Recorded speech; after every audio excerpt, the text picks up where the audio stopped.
Fala pessoal, tudo bem? Como é que vocês estão? Sejam bem-vindos. Hoje nós vamos estudar o livro de Jacó. Começar o livro de Jacó e vamos terminar na semana que vem. Eu amo o livro de Jacó pela maneira que esse profeta transmite conhecimento. Ele é muito poético, ele fala muito bem. Mas Jacó não está interessado em ser conhecido por ser um grande discursante. O que ele quer é convidar as pessoas a virem a Cristo. E nesses primeiros capítulos que nós vamos entender a mente de Jacó, o objetivo dele, o anseio que ele tem por ajudar seu povo e a nós também. E ele faz essas coisas não porque ele acordou um dia e falou: eu vou pregar porque eu acho que é muito bonito isso. Ou, isso me fez bem, eu tenho que transmitir para os outros. Não, ele foi chamado por Deus, ele foi reservado para essa função especial. Logo no capítulo 1, a gente lê o seguinte, que Jacó e José foram consagrados sacerdotes e mestres deste povo pela mão de Nefe. Então, Nefe era o profeta e protetor deles, mas ele tinha morrido. Então, antes de morrer, quando ele viu que estava ficando velhinho, ele designou seus irmãos mais jovens para serem os líderes do povo. Agora, isso não foi uma designação secular. Se você ler um versículo antes, você vai ver que ele recebeu essa missão do Senhor. Então, Nefe, buscando a inspiração de Deus e tendo a autoridade de Deus, designou Jacó e José para serem sacerdotes e mestres. Esses termos, sacerdotes e mestres, eles não são empregados aqui no seu sentido restrito, como por exemplo, o sacerdote sendo um ofício dentro do sacerdócio arônico, ou sacerdote, ou sumo sacerdote, um ofício no sacerdócio de Melquisedeque. Ele está de uma maneira mais geral. O sacerdote é alguém que realiza ordenanças. E mestre também está num sentido mais geral. A gente não pode pensar aqui que Jacó e José foram ordenados ao ofício de mestre sacerdócio arônico, até porque não existia sacerdote levítico, não existia sacerdócio arônico entre os nefitas. Eles oficiavam no sacerdócio de Melquisedeque, o sacerdócio maior, que é o que Leí e Nefe possuíam e passaram para seus descendentes. Então, ele era mestre porque ele ensinava a verdade. Quando vocês verem sacerdote e mestre no livro de Mórmon, geralmente quer dizer alguém que oficia ordenança, sacerdote, alguém que ensina, mestre. E eles dizem assim: nós que recebemos esse ofício, essa designação importante de ensinar e de conduzir o povo, e temos as chaves para realizar as ordenanças de salvação, magnificamos o nosso ofício para o Senhor, tomando sobre nós a responsabilidade de responder pelos pecados do povo se não lhes ensinássemos com diligência a palavra de Deus. Assim, trabalhando com toda a nossa força, seu sangue não mancharia as nossas vestimentas. Caso contrário, o sangue do povo mancharia as vestimentas deles e eles seriam declarados impuros diante de Deus. Olha que responsabilidade, que compreensão do chamado dele que ele tinha. Será que nós temos essa compreensão também? Claro, em nossa própria esfera de atribuição, porque todos nós que somos membros da Igreja de Jesus Cristo Santo dos Últimos Dias, fomos batizados e recebemos o dom do Espírito Santo. Como tal, nós fizemos convênio com Deus. E parte desse convênio, nós vamos aprender mais sobre esse convênio com as palavras do rei Benjamim, as palavras de Alma. O livro de Mórmon ensina bastante sobre o convênio batismal. Mas vocês já sabem que o convênio inclui ser uma testemunha de Jesus Cristo. Todas as semanas, quando nós tomamos o sacramento, nós renovamos esse comprometimento. Então, se nós falharmos em advertir as pessoas, em ser um bom exemplo, em guardar os mandamentos, sendo a luz do mundo e o sal da terra, nós seremos responsáveis pelas pessoas que teriam sido influenciadas caso tivéssemos agido. Então veja, a omissão, você ficar sem fazer nada, faz com que você não magnifique seu chamado e as pessoas que você deveria influenciar para o bem, se cometerem pecados, vão ser uma mancha na sua vestimenta, simbolicamente falando, no último dia. Você tem que se esforçar ao máximo. Então, se você é um pai, se você é uma mãe, você tem que fazer como Leí, divertir seus filhos, ajudar eles a encontrar o caminho da retidão. Claro que eles têm a liberdade de escolha, mas você tem que fazer a sua parte. Se você é um irmão, tem que advertir seus irmãos também. Quando eu falo advertir, exortar, não estou querendo dizer que você vai apontar o dedo, para as falhas. Não, vai demonstrar amor e vai ser um verdadeiro exemplo de discípulo de Jesus Cristo, ajudando eles a se aproximar do trono da graça. Se você recebeu um chamado na Igreja de Jesus Cristo dos Santos Últimos Dias, você tem que servir com dedicação. Às vezes, nós pensamos que tem um chamado que é menos importante. Alguns chamados, eles têm mais destaque, é verdade. Alguns deles sentam no púlpito, alguns deles têm que fazer várias reuniões durante a semana, e as pessoas sabem o nome de certo líder. Talvez você, por exemplo, sirva na presidência da Sociedade de Socorro da Estaca, né? E fala, nossa, esse é um cargo muito importante. De fato é. Você tem a oportunidade de influenciar muitas pessoas e ajudar as irmãs e os irmãos da estaca. Porém, se você é chamado para ser o regente da classe dos jovens, não sei nem se tem esse chamado, mas se tiver, não é um chamado menos importante do que o chamado de destaque, que as pessoas sabem, olha só, foi chamado para ser presidente de estaca, olha, foi chamado para ser presidente de missão, porque todo chamado é um chamado sagrado dentro do reino de Deus. E não importa aonde nós servimos, mas como nós fazemos. É o que Jacó está tentando ensinar para nós. Pelo menos é isso que eu tiro quando ele diz que magnificava seu ofício para o Senhor. Nós precisamos magnificar o nosso chamado. E, além do chamado da igreja e da família, nós temos o nosso chamado pessoal com Deus. Nós fizemos convênios, para quem passou pelo templo, recebeu o poder do sacerdócio. Homens e mulheres foram investidos com poder. E nós temos a responsabilidade de honrar esses convênios, ajudando as pessoas a se aproximarem de Jesus Cristo. Então, essa é a missão que nós temos. Eu conheço muitas rapazes e moças que serviram missão e foram excelentes no campo missionário, mas alguns deles, depois que terminaram o serviço missionário, desanimaram ou pensaram, já cumpri minha responsabilidade, vou agora cuidar da minha vida, vou fazer outras coisas. E é triste quando nós vemos homens e mulheres que eram tão diligentes no serviço do Senhor se afastando da sua missão, porque não pense que a missão começa quando você é chamado para servir uma missão de tempo integral. Nem pense que a missão termina quando você tira a plaqueta e é desobrigado. É verdade que os aspectos relacionados àquela designação específica cessam. Você não vai mais precisar ter um companheiro, cumprir as regras da missão, ser designado a pregar por 24 horas, 7 dias por semana em uma área específica. Mas você ainda é um missionário. Todo membro da igreja é um missionário. Todos precisamos ser um exemplo de Jesus Cristo e ajudar outros a conhecerem Ele.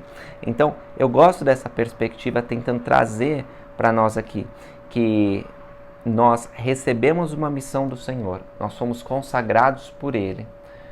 Quando nós somos batizados, repito, e quando nós recebemos o dom do Espírito Santo, fazemos convênios com Deus. Entramos na família de Abraão, recebemos a responsabilidade de Abraão. Ou você só quer as bênçãos de Abraão? Para ter as bênçãos de Abraão, tem que cumprir essa responsabilidade de Abraão, exercer fé, se arrepender, guardar todos os mandamentos que o Senhor nos dá.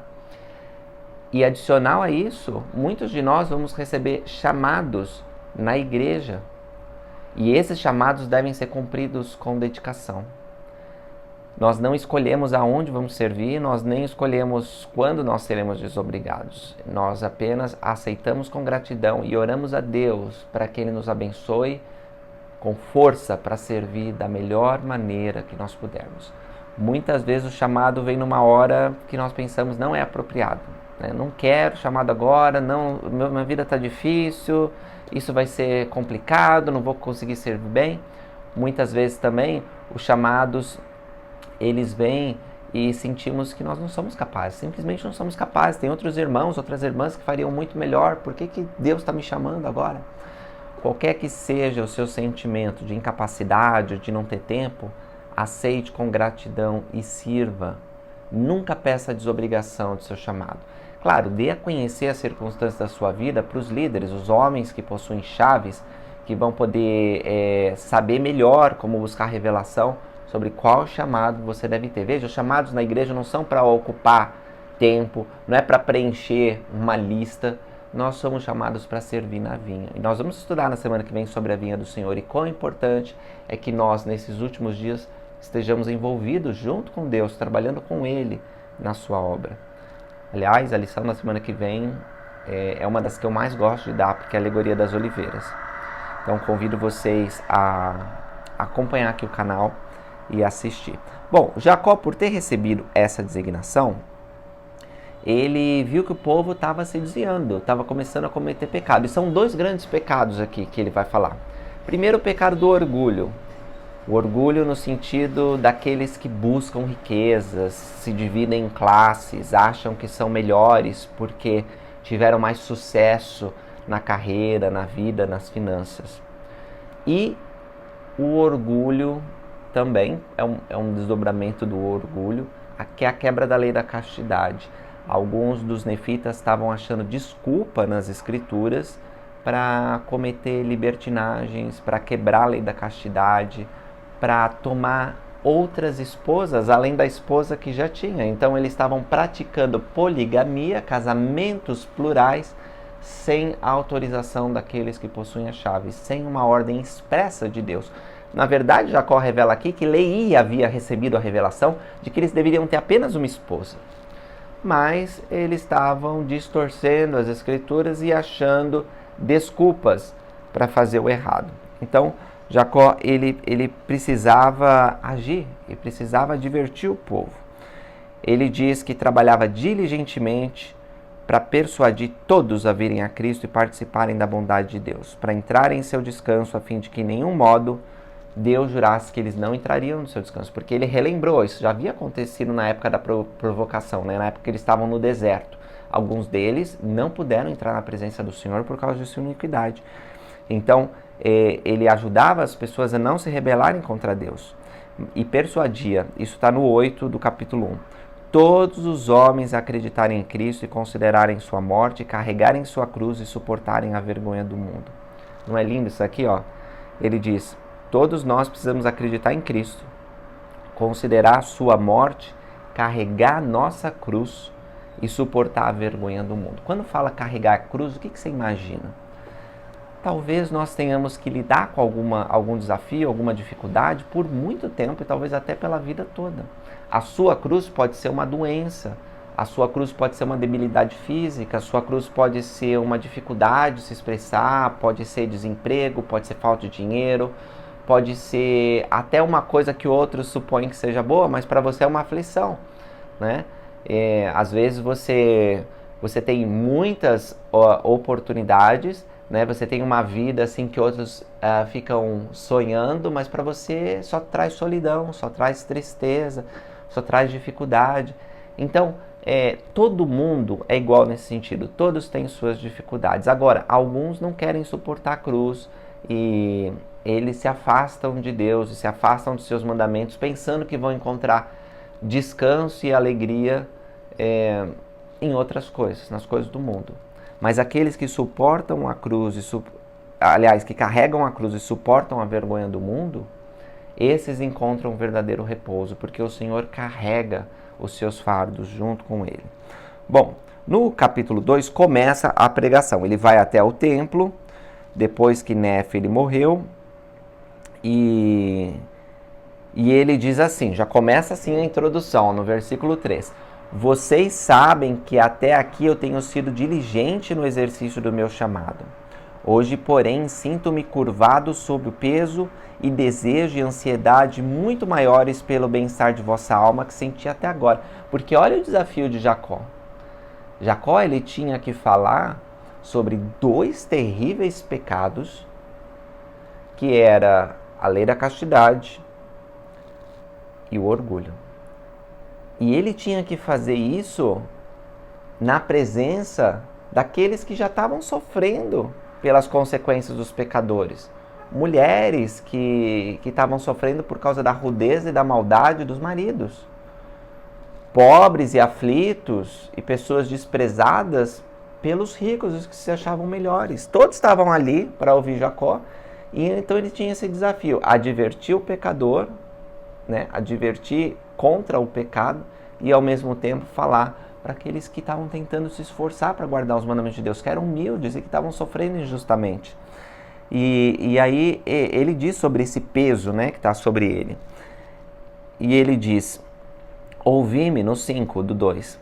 Porém, sabei que com o auxílio do Onipotente, Criador dos céus e da terra, posso falar a respeito de vossos pensamentos, de como estáis começando a cometer pecado. Pecado esse que me parece muito abominável, sim, abominável a Deus. E entristece minha alma, diz ele, e faz-me encolher de vergonha ante meu Criador e ter que testemunhar sobre a maldade de vosso coração. E ele fala, eu tenho que usar uma linguagem tão forte a respeito, tão forte contra o pecado perante vossas mulheres e vossos filhos, quantos muitos deles têm sentimentos sumamente ternos e castos e delicados perante Deus. Mas Jacó não podia fugir da responsabilidade. Por mais que ele achasse desagradável tratar de alguns assuntos, ele precisava fazer isso. E ele fez com coragem.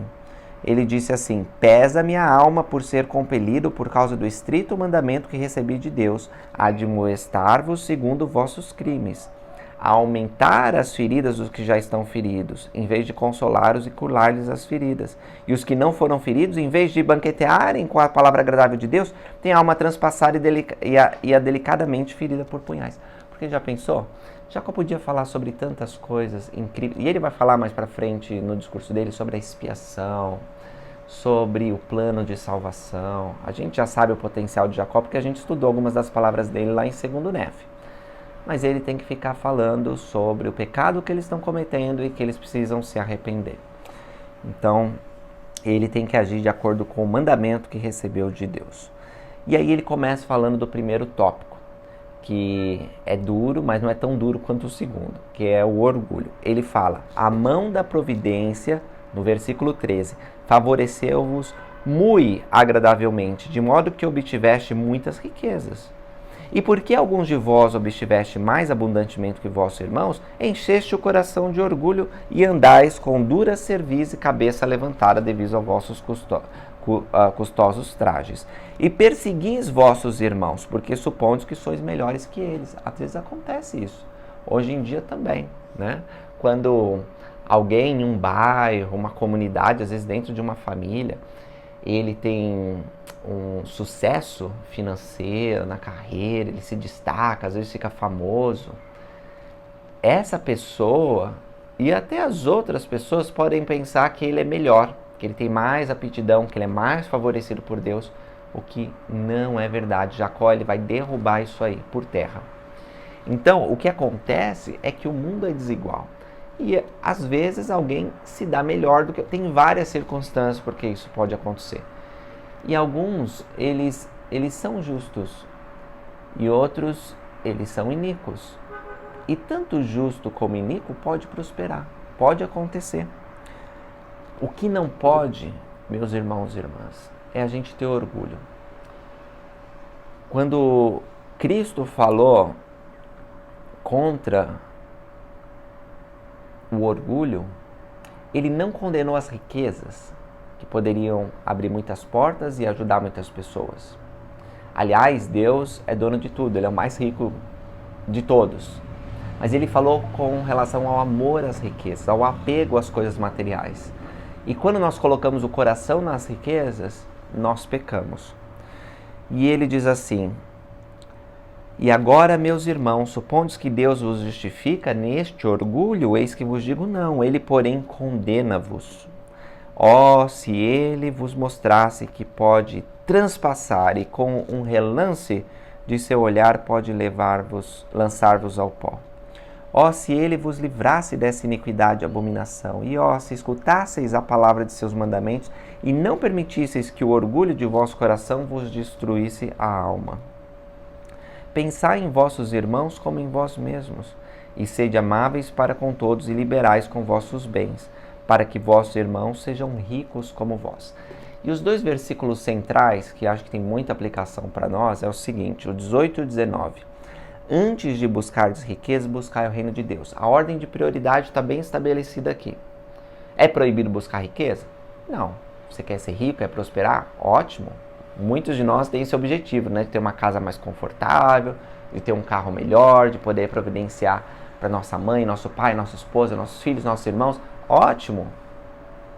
Não é todo mundo que deseja com cobiça, as riquezas para ficar ostentando, para dizer que é melhor. Não, às vezes você tem um desejo bom de usar as riquezas para o propósito correto. Mas é mais fácil você ter essa perspectiva se primeiro você buscar o reino de Deus. O reino de Deus deve ser o seu objetivo principal. E diz assim: e depois de haver desobtido uma esperança em Cristo, conseguireis riquezas, se a procurardes. Então, se você procurar riqueza, Jacó diz aqui, você vai conseguir, você vai obter. Mas primeiro tem uma esperança em Cristo. E você deve procurar as riquezas com o fito de praticar o bem, vestir os nus, alimentar os famintos e libertar os cativos e confortar os doentes e aflitos. Muitas coisas boas são feitas com os tesouros da terra. Eu tenho visto, mais recentemente do que eu via antes, embora isso não seja novo, como a igreja usa bem os recursos que Deus concedeu. A igreja é rica, meus irmãos e irmãs, tem muito dinheiro. E a igreja faz muito bem o uso desse dinheiro. Mais de $1 bilhão foram usados para ajuda humanitária em diversos projetos no ano passado. Em minha viagem recente da África, a gente estava indo com o objetivo de falar sobre liberdade religiosa, sobre direitos humanos, mas no caminho nós paramos e um dos irmãos locais de Moçambique disse: olha, tá vendo aquela escola ali? Uma escola linda, numa área meio rural, né? Disse: a igreja construiu essa escola aqui. Não havia, nos contou ele, estava com representantes do governo, inclusive, do alto escalão do governo lá, e disse: não havia uma escola secundária, né, de ensino médio na região. Se a igreja não tivesse construído, essas crianças, adolescentes não teriam oportunidade. E depois fiquei sabendo que não era apenas aquela escola, a igreja tinha feito uma outra escola naquele país. E esse é um pequeno exemplo da ajuda que a igreja oferece porque tem recursos. A igreja foi muito pobre no passado, mas aprendeu a guardar dinheiro, aprendeu a poupar, a fazer bons investimentos e hoje tem muitos recursos. E a igreja nos ensina a fazer o mesmo. E nós devemos aplicar os princípios do bem-estar para que também possamos prosperar. Mas com isso em mente, buscar o reino de Deus em primeiro lugar. E se nós conseguirmos riquezas, nós temos que fazer o bem, vestir os nus, alimentar famintos e libertar cativos e confortar doentes e aflitos. Sou muito grato por ser membro dessa igreja tão rica e que faz uso adequado daquilo que Deus concedeu. Bom, mas aí ele tinha que falar sobre uma coisa que era difícil.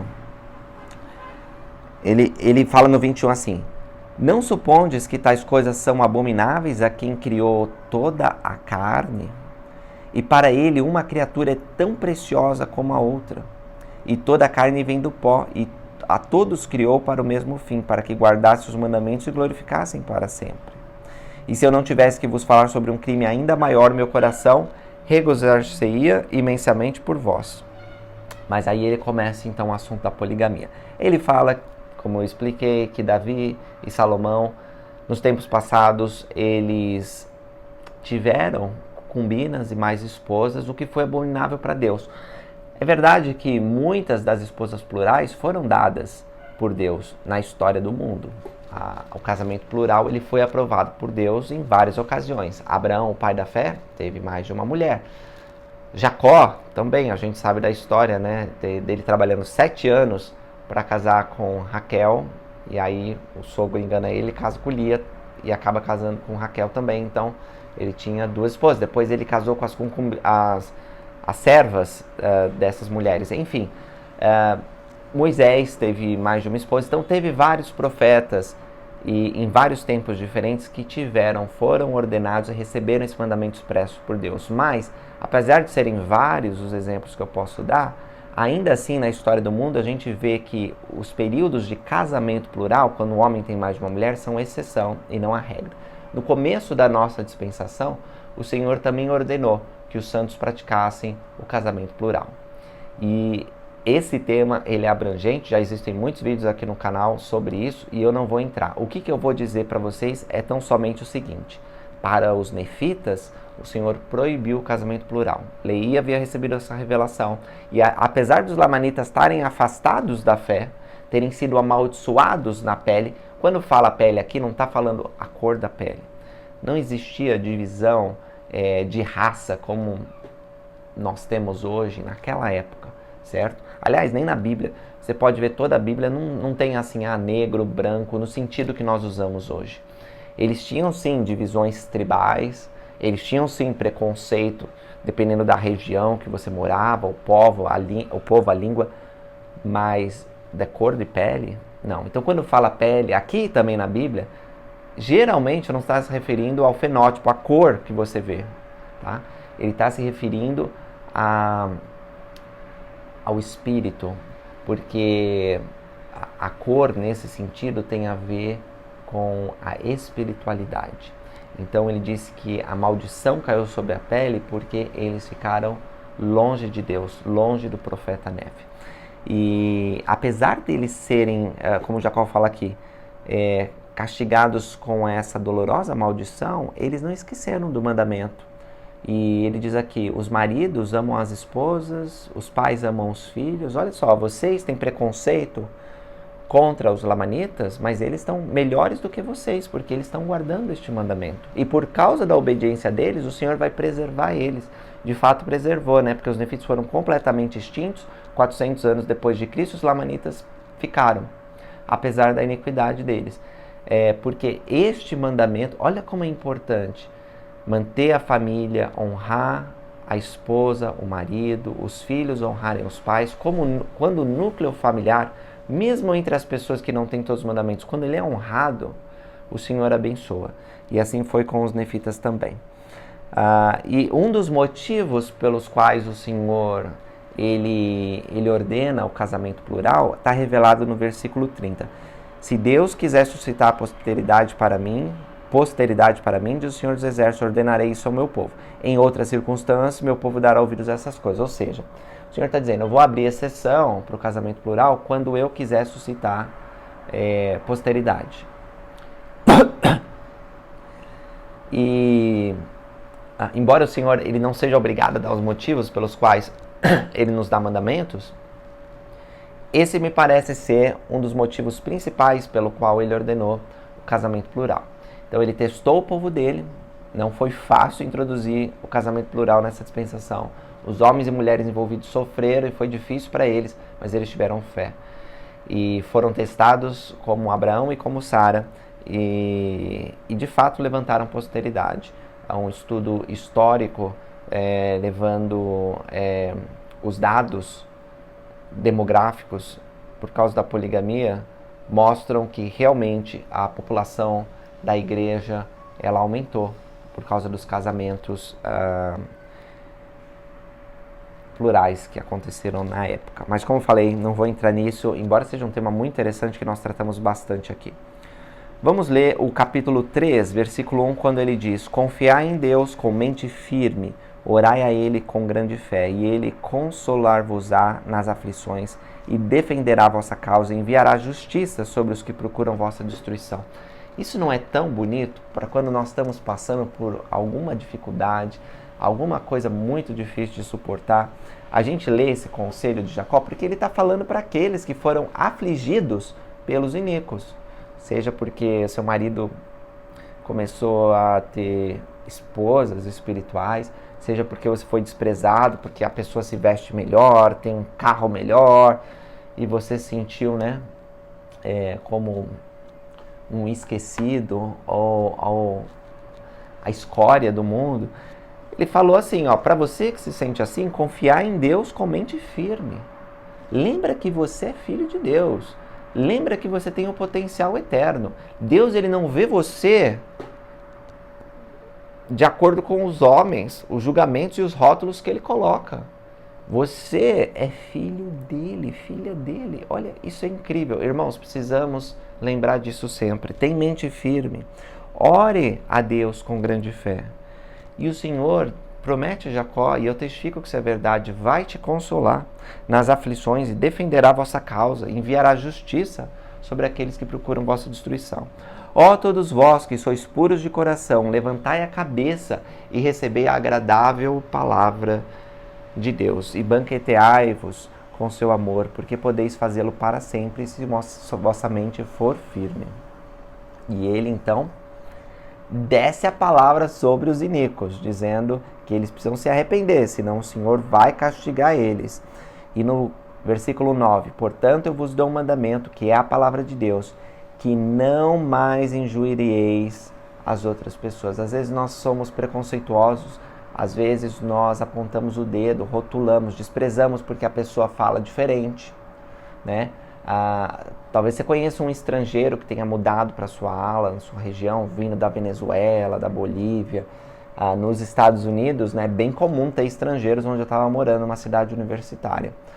E eu nunca sofri preconceito por ter sotaque ou por ter uma cor diferente, mas eu sei como é sofrer discriminação e preconceito, porque não especificamente lá, e por causa das circunstâncias que eu falei, outra nacionalidade, outra língua, mas eu já sofri na pele desprezo por causa da minha crença, por causa da minha idade.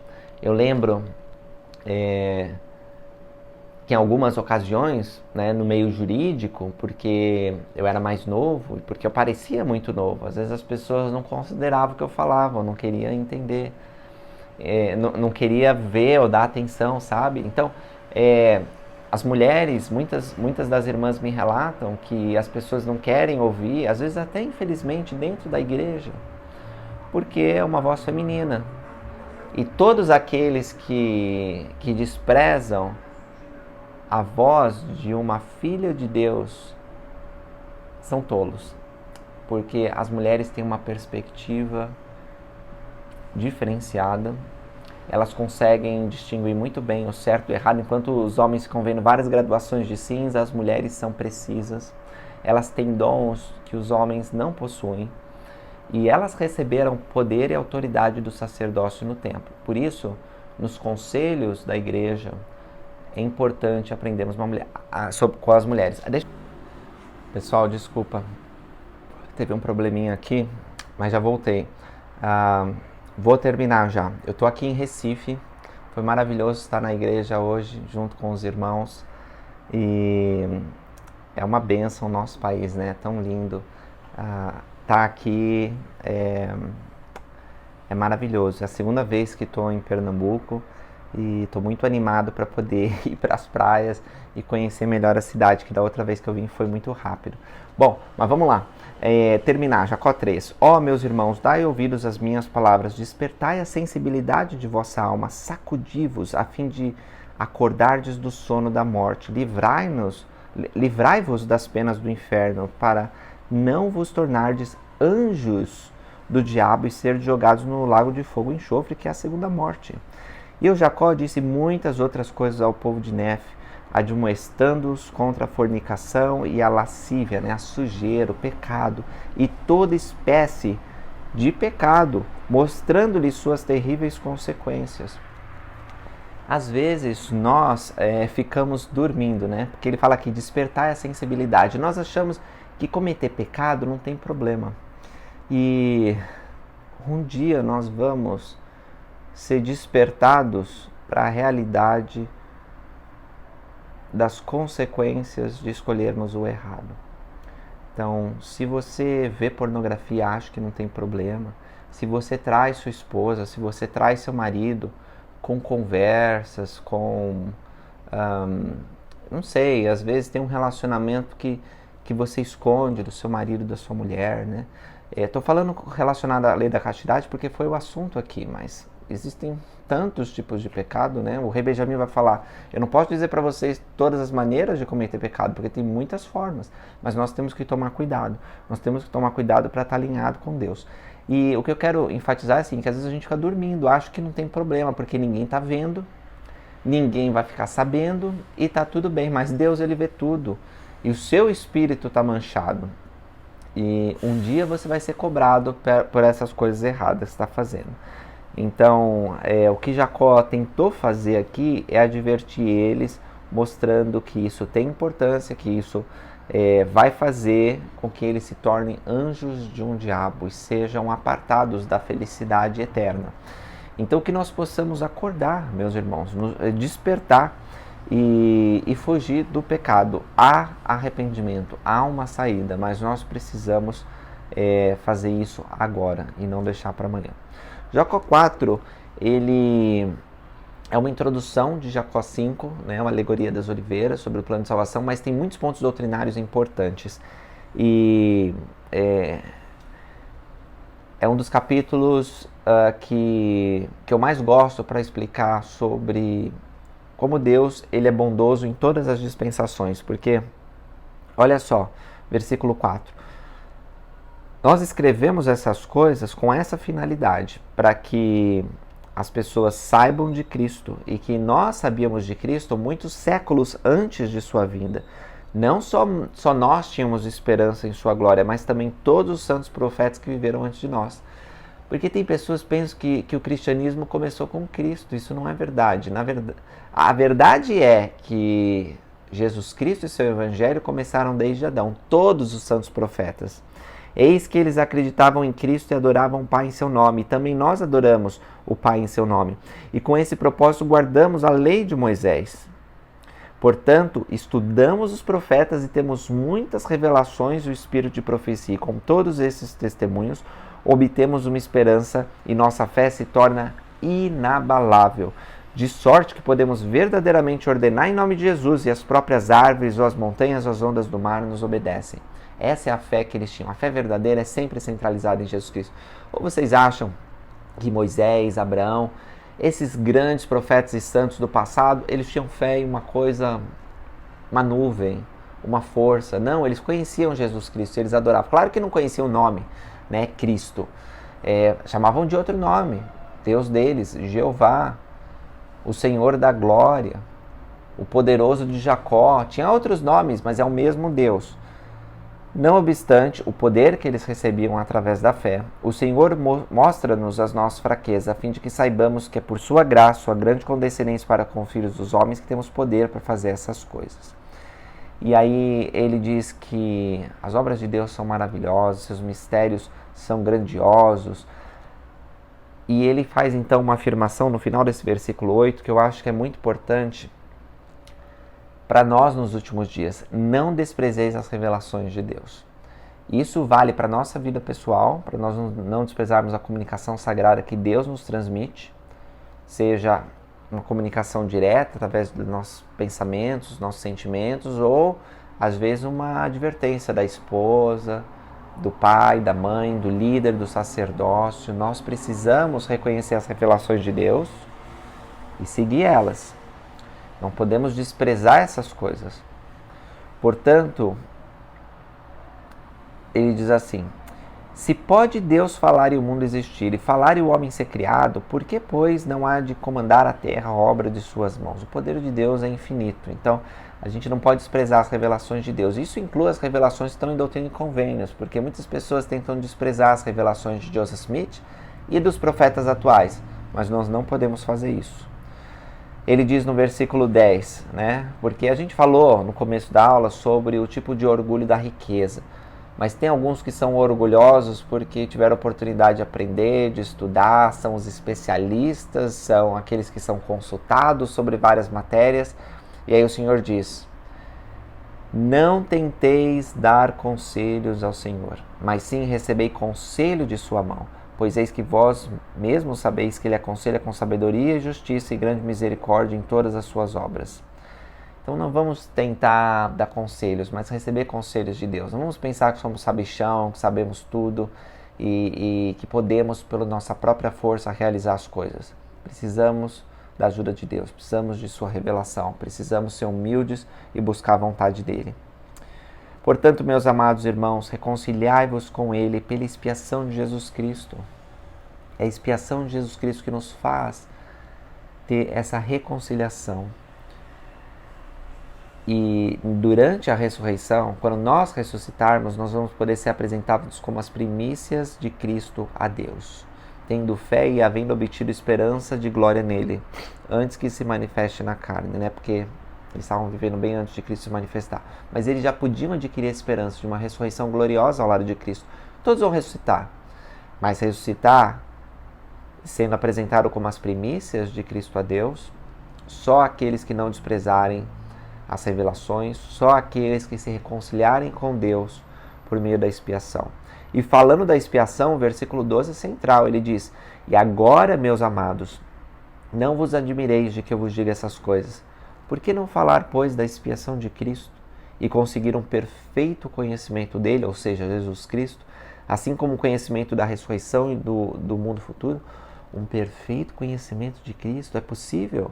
É possível. A gente aprende que Jacó ele recebeu isso. Quando Leí está falando com ele, diz que na mocidade Jacó recebeu essa revelação tão sagrada.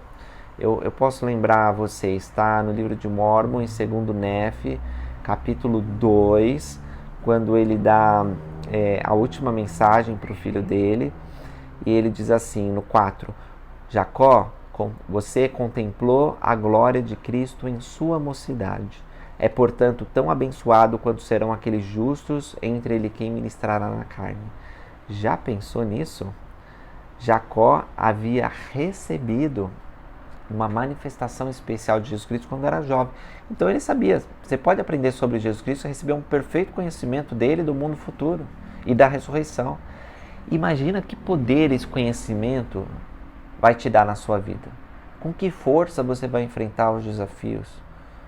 Quando tiver uma morte na família, quando você tiver que enfrentar um problema financeiro, uma traição, quando você tiver que enfrentar uma doença, qualquer que seja o desafio, com a perspectiva elevada de Jesus Cristo, não estou dizendo que você não vai chorar, não estou dizendo que você vai ficar imune ao sofrimento e à tristeza. A vida vai trazer momentos difíceis, mas com a esperança em Cristo as coisas vão ser sobrepujadas e você vai ter esperança de um dia melhor ao lado dele. Ele também fala sobre os judeus, que eram um povo obstinado e desprezado, e desprezavam as palavras claras, mataram os profetas e procuravam coisas que não podiam compreender. Em vez de buscar nas revelações, porque você precisa ser humilde para aceitar as revelações de Deus, ser guiado por sua mão, não, eles ficavam procurando coisas que eles não podiam entender. E isso fez com que eles fossem cegos. Eles olharam além do marco, o marco era Jesus Cristo, e por ter olhado além do marco, diz Jacó, terão que cair, pois Deus tirou-lhe sua clareza e entregou muitas coisas que não podem entender, pois assim desejaram, e porque desejaram, Deus o fez para que tropece. Então, temos muito cuidado com o nosso desejo. Os judeus buscaram muito conhecimento das coisas de Deus, sem procurar na fonte, sem centralizar seu conhecimento de Jesus Cristo. Quando eles olharam além de Cristo, eles receberam muitas coisas que não podiam entender e ficaram confusos e acabaram tropeçando. Então, Jacó ele fala que eles rejeitaram a pedra sobre a qual eles poderiam edificar um fundamento seguro. Agora, o Senhor vai restaurar o povo dele. Jacó vai contar como que isso vai acontecer. Mas espera aí, se eles estão recusando, como que eles vão edificar sobre essa pedra? E ele vai falar então sobre as dispensações e como Deus, em sua misericórdia, vai abençoar os judeus nos últimos dias. Por isso que ele fala, eis que de acordo com as Escrituras, essa pedra, que é Jesus Cristo, virá a ser o grande, último e único fundamento seguro sobre o qual os judeus, e todos nós, na verdade, podemos edificar. E aí ele conta a parábola, a alegoria das oliveiras, que nós vamos estudar na semana que vem. Meus irmãos, tem muitos ensinamentos importantes aqui, eu passei bem rápido, mas coisas que a gente pode desenvolver. Espero que algumas delas vocês possam ponderar, e em seu estudo pessoal e das Escrituras, você possa aprender muito mais. Obrigado por terem assistido esse vídeo. Encontro vocês no próximo. Até mais.